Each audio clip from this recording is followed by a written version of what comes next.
بہت آسان سے حدیث سے بہت نارمل ہماری زندگی میں امپلیمنٹ ہونے والی باتیں ہیں، سادی سی حدیث ہے۔ حضرت موسیٰ علیہ السلام کو پروردگار نے کہا ہے کہ اے موسیٰ، ہم نے کچھ چیزوں کو کچھ چیزوں میں رکھا ہے، لوگ کسی اور چیزوں میں ان کو ڈھونڈتے ہیں۔ بہت تیزی سے گزروں گا تاکہ بہرحال آپ تک پوری بات کہہ پاؤں۔ پہلی چیز جو حضرت موسیٰ کو پروردگار نے کہی کہ موسیٰ، میں نے راحت کو، آسانی کو، آسائش کو آخرت میں رکھا ہے، لوگ دنیا میں ڈھونڈتے ہیں۔ یعنی جو اصل آرام ہے وہ کہاں ہے؟ وہ آخرت میں ہے، جنت میں ہے، بہشت میں ہے۔ لوگ دنیا میں آسانیاں ڈھونڈ رہے ہیں، دنیا میں محنت کر رہے ہیں، مطلب ظاہری طور پر آرام کے لیے، جبکہ دنیا میں محنت کتنی کر لیں گے۔ اگر آپ کے پاس بہت پیسہ بھی آ جائے، مولا متقیان حضرت علی ابن ابی طالب علیہ السلام صلی امام فرماتے ہیں کہ اس دنیا پہ انسان کیا کرے، اس دنیا کا، جس دنیا میں انسان اپنی زندگی پیسے کمانے میں، پھر اس پیسوں کو اپنی صحت کو بچانے میں گزار دے۔ ایسی ہے، انسان اگر پیسہ کما لیتا ہے تو مریض ہو جاتا ہے، مریض اگر اپنے آپ کو مریض صحیح کرے گا تو اولاد کی پریشانی، اولاد کی کوئی پریشانی نہیں ہوئی تو مال کی پریشانی، یعنی ہر وقت کسی نہ کسی پریشانی میں لگا ہوا ہے۔ پھر وہ آتا ہے ہمارے پاس کہ مولانا کوئی وظیفہ بتائیں، کچھ بتائیں کہ زندگی سکون کی ہو جائے۔ زندگی اگر ٹھیک ہو جائے، مطلب ظاہر کوئی پریشانی نہ ہو، تو پھر وہ دنیا نہیں ہے، پھر وہ جنت ہے۔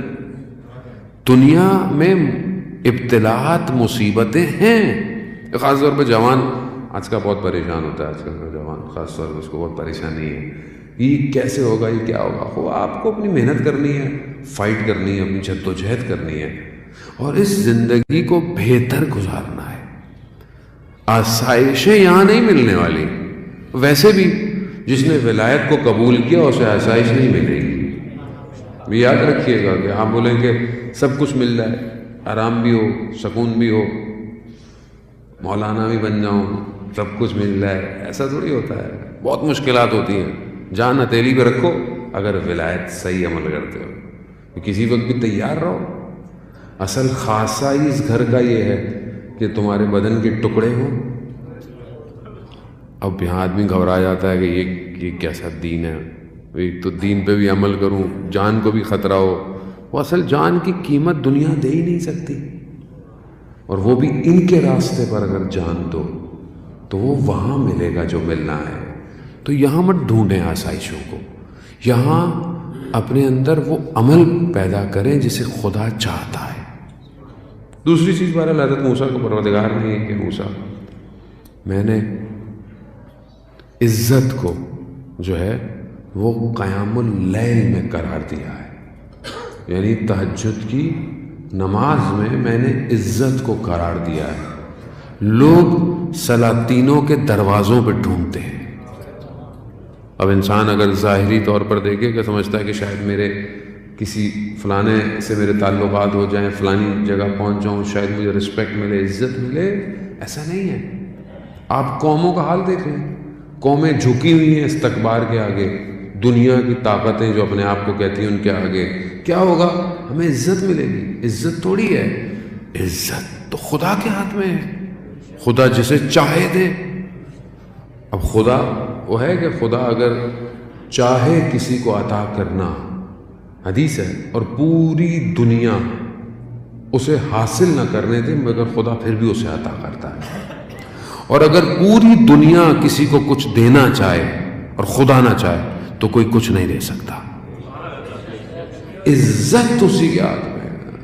قیام اللیل، یعنی اگر ہم چاہتے ہیں کہ ہماری عزت ہو، نماز شب پڑھیں، رات کو اس کی بارگاہ میں کھڑے ہوں، کیونکہ جو اس کے آگے جھک گیا وہ دنیا کو اس کے آگے جھکا دے گا۔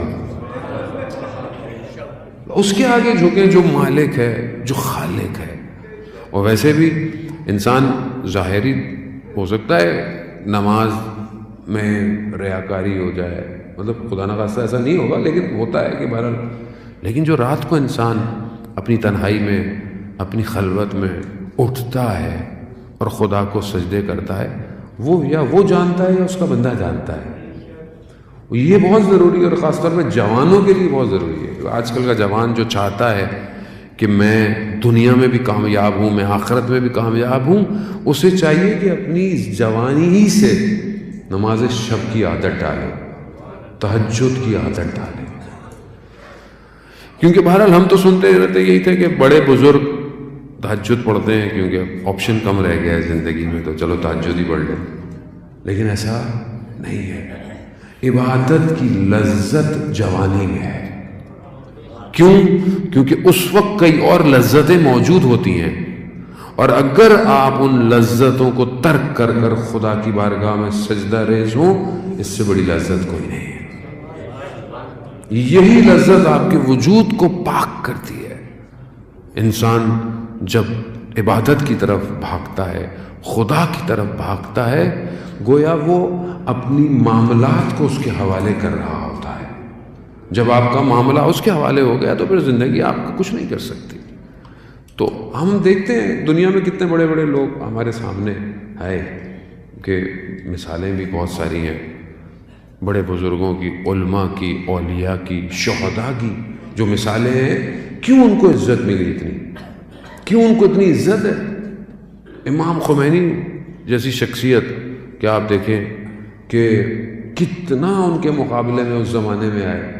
گورباچوف کو جب انہوں نے لیٹر لکھا اور بھیجا تو اس نے اپنے خاص آدمی کو جو اس کا سیکنڈ تھا اس کے ذریعے لیٹر بھیجوایا امام خمینی کو۔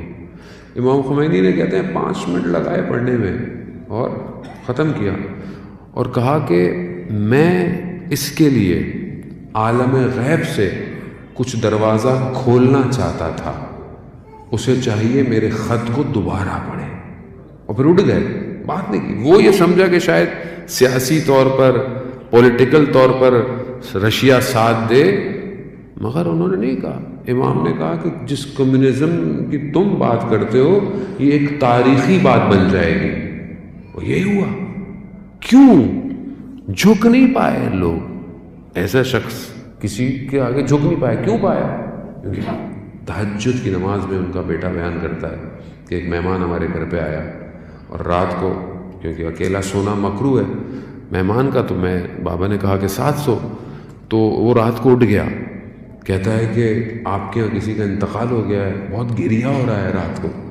تو کہا نہیں، کہا تو اتنا گریا کیسا ہے؟ کہا یہ تو بابا ہیں، ہر روز رات کو نماز شب میں گریا کرتے ہیں۔ اتنا گریا یعنی کیوں؟ جب خدا کی بارگاہ میں گریا ہے تو دن میں خدا نے ساری حکومتوں کو جھکا دیا۔ یہ ہمارے دور کی مثال ہے۔ قاسم سلیمانی دنیا پوری طاقتیں اس سے گھبرا گئی، ابھی بھی گھبراتی ہیں اس سے۔ اس کی تصویر لگائیں فیس بک بند ہو جاتا ہے، تصویر سے بھی گھبرا رہے۔ تو کیا کرے گا آپ؟ تصویر کیا کرے گا؟ نہیں، گھبراہٹ ہے۔ کیوں؟ کیونکہ تہجد کی نماز خدا کی بارگاہ میں۔ کیوں؟ کیونکہ مالک وہی ہے، مولائی یا مولا انت المولا انا العبد وحل جرم العبد الی المولا۔ تو خالق ہے، تو مالک ہے، میں تیرا بندہ ہوں، تو رحم نہیں کرے گا اپنے بندے کے اوپر۔ یہ ضروری ہے عزیزان محترم۔ آج معاشرے میں جو کمی پائی جاتی ہے وہ رابطے کی ہے، ارتباط کی ہے۔ آج ہمارا آپس میں کمیونیکیشن بہت ہے، آج سوشل میڈیا کے ذریعے سے ایک دوسرے سے دور کے فاصلے کم ہو گئے، بہت زیادہ ہے، لیکن جس اصل رابطے کے لیے خلق کیا گیا وہ بریک ہو گیا۔ جو اصل رابطہ ہونا چاہیے تھا وہ ڈیوائس خراب ہے ہماری، یا یوں کہیں کہ ہمارے اندر وائرس آ گیا ہے کہ ہم اس رابطے کو درست نہیں کر پا رہے۔ اصل پروردگار نے ہمیں خلق اس لیے کیا تھا کہ تم میری عبادت کرو۔ وما خلقت الجن والانس الا لیعبدون، میں نے تمہیں خلق ہی نہیں کیا سوائے اپنی بندگی کے، سوائے اپنی عبادت کے۔ تو یہ مقام ملے گا کیسے کہ خدا اتنی عزت دے؟ راوی کہتا ہے کہ میں مدینہ میں قحط تھا اور لوگ بارش کے لیے نمازیں پڑھے، دعائیں کر رہے، لیکن میں نے دیکھا کہ ایک سیاہ پوست یعنی کالا حبشی اپنے رخسار کو خاک پہ رکھے خدا کی بارگاہ میں کہہ رہا ہے کہ پروردگار اگر تو نے بارش نہیں بھیجی تو میں رخساروں کو نہیں اٹھاؤں گا۔ راوی کہتا ہے کہ بات پوری نہیں ہوئی، بارش شروع ہو گئی۔ کہا میں اس کے پیچھے پیچھے کہ بھئی کون ہے یہ غلام، کس کا غلام ہے؟ تو دیکھا وہ کوچے بنی ہاشم میں چھٹے امام کے گھوڑوں کو پالنے والا غلام تھا۔ یعنی عبد کی تربیتیں ہو رہی ہیں، یہاں بندے بنائے گئے۔ ہم اپنی زندگی میں دیکھیں عزیزان محترم، ہم عبد کتنے اچھے ہیں، عبد ہیں بھی یا نہیں ہیں، بندے ہیں یا نہیں ہیں۔ ہم بہت کچھ بننا چاہتے ہیں زندگی میں، ہم یہ بن جائے، اچھی بات ہے، ظاہری طور پر آپ اچھی ایجوکیشن ہو، آپ اچھا آپ کا پروفیشن ہو، سب کچھ کریں، اصل بندگی ہے۔ سب کچھ آپ نے کر لیا، اسکائی اسکریپرز کھڑے کر لیں، بڑی بڑی جائیدادیں بنا لیں، نام بنا لیں، لیڈر بن جائیں، کمیونٹی کے لیڈر بن جائیں، سب بن جائیں، لیکن آپ بندے نہ بنیں، کہاں لے کے جائیں گے یہ سب؟ آیت اللہ عظمیٰ بہجت رضوان اللہ تعالیٰ علیہ، ان کی قبر پہ آپ نے دیکھا کیا لکھا ہوا ہے؟ عبد، بندہ، یعنی کوئی اور ڈیزگنیشن کی ضرورت نہیں ہے۔ اس ڈیزگنیشن کو ڈھونڈیں، اور وہ تبھی ملے گا کہ جب آپ اس کو خلوت میں سجدے کریں گے۔ تو اگر اے موسیٰ عزت چاہتے ہو تو قیام اللیل، کھڑے ہو رات کو، سلاطینوں کے دروازوں پہ نہیں۔ پھر حضرت موسیٰ سے کہا، پروردگار نے موسیٰ اگر مقام چاہتے ہو، مرتبے چاہتے ہو، رتبے چاہتے ہو تو تواضع انکساری میں پاؤ گے، اور لوگ تکبر میں ڈھونڈتے ہیں۔ اگر آپ چاہتے ہیں کہ انسان دنیا میں اس کا کوئی رتبہ ہو تو خدا کہتا ہے تواضع انکساری کرو، جھکو اپنے آپ کو، چھوٹے ہو لوگوں کے آگے، تکبر میں نہیں کہ اپنے آپ کو۔ ویسے بھی خدا کو تکبر پسند نہیں ہے، انسان کتنا بھی تکبر کر لے زمین پہ چلتے ہوئے، جانا تو اسی زمین کے اندر ہے، تکبر کیسا؟ یہ کبریائی صرف اسی کی ذات کو پسند ہے اور کسی کو نہیں۔ کرے مہدی سے ملا دے